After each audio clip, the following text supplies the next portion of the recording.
आप सभी को आदाब, सलाम, प्रणाम, जोहार, नमस्कार।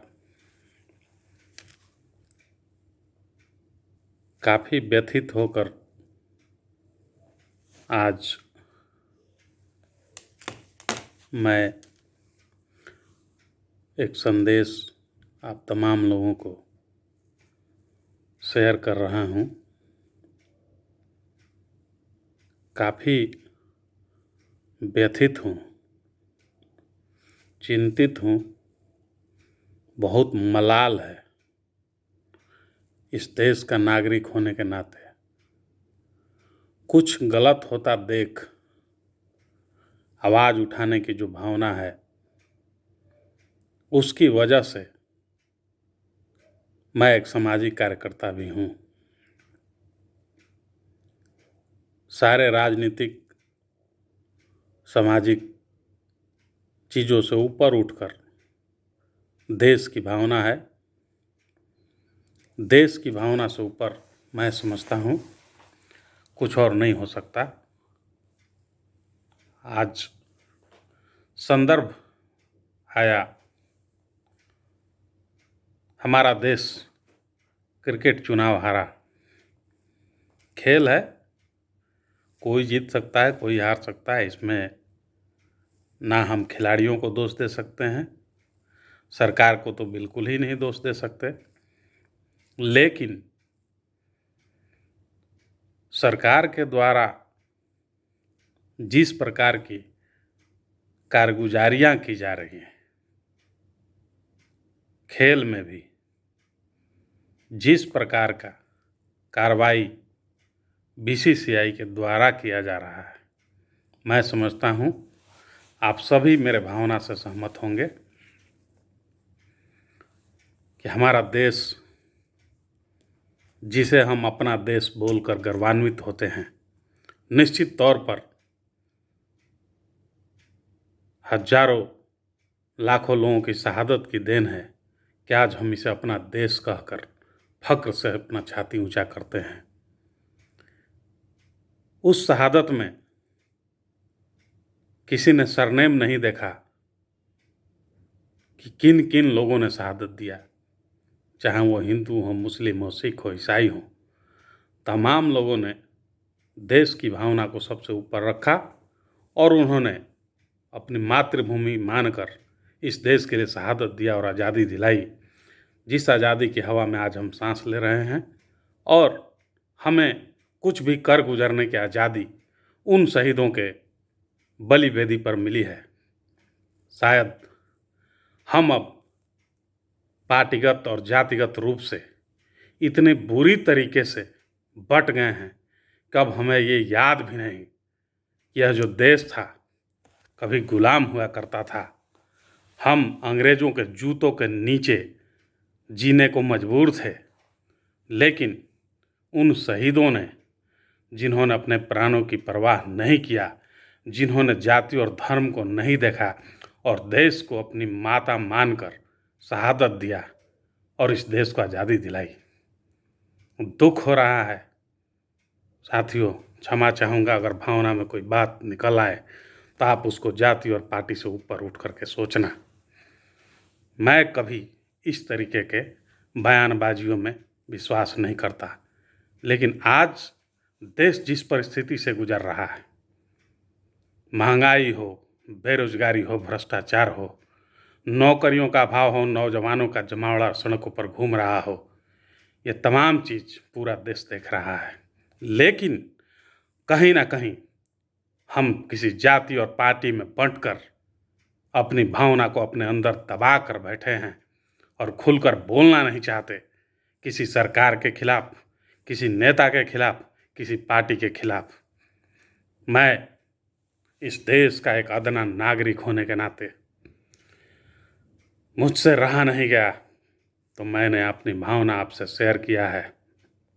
साथियों, एक छोटा सा नमूना जो आज देश के सामने आया है, बीसीसीआई के द्वारा उन लोगों को अपमानित किया गया जिन्होंने खेल के क्षेत्र में आपके सर को, आपके देश के सर को ऊंचा करने का काम किया। उस समय के तत्कालीन कप्तान कपिल देव जी, वर्ल्ड कप जीतने वाले महेंद्र सिंह धोनी जी, किन सोच के तहत, किन भावनाओं के तहत, किन के इशारे पर उनको नहीं बुलाया गया, इस पर मैं नहीं जाना चाहूँगा।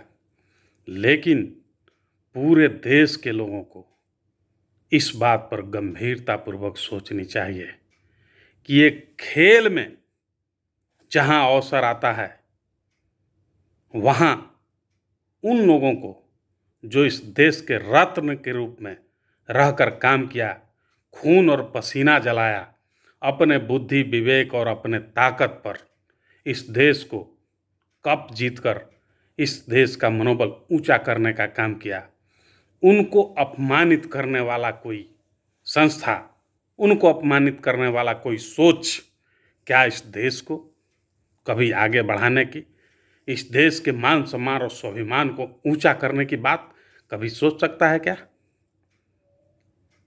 मैं सिर्फ इतना कहना चाहूँगा इस संदर्भ में कि आप देश की उन तमाम चीज़ों को देखें, चाहे वो खेल से जुड़ी हुई बात हो, चाहे इस देश के मूल आधार माने जाने वाले किसान, उनकी बात हो, इस देश के स्तंभ और देश के भविष्य नौजवानों के बेरोजगारी की बात हो। अगर कोई सरकार, अगर कोई संस्था, अगर कोई पार्टी, अगर कोई नेता इस पर गंभीरतापूर्वक विचार नहीं करता और कोई उसका कदम घोटालेबाजों को बचाने के सिवाय इस ओर नहीं बढ़ता, तो क्या वो आपके देश के हित में है? क्या वो आपके परिवार और समाज के और राज्य के हित में है? मैं आपसे हाथ जोड़कर ये विनती करूंगा कि आप निश्चित तौर पर इस पर सोचने का काम करें गंभीरतापूर्वक।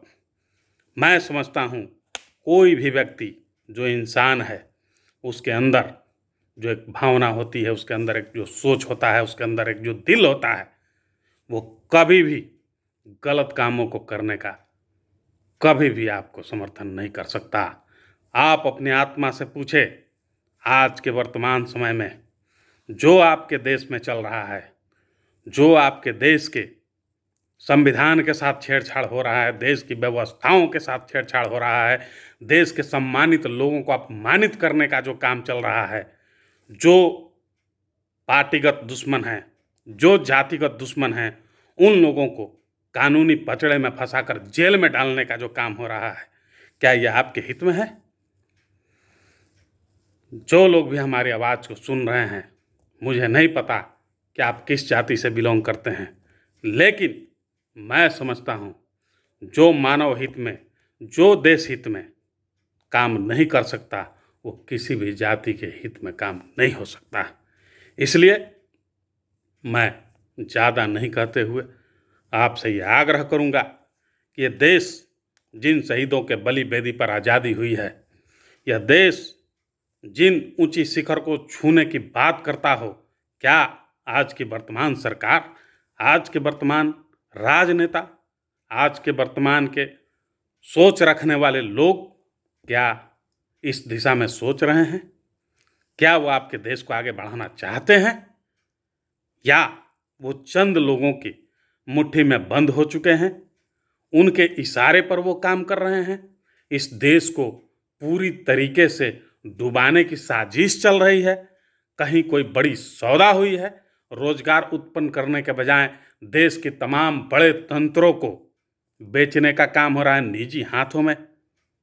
आप इन तमाम चीज़ों पर गंभीरता से विचार करें।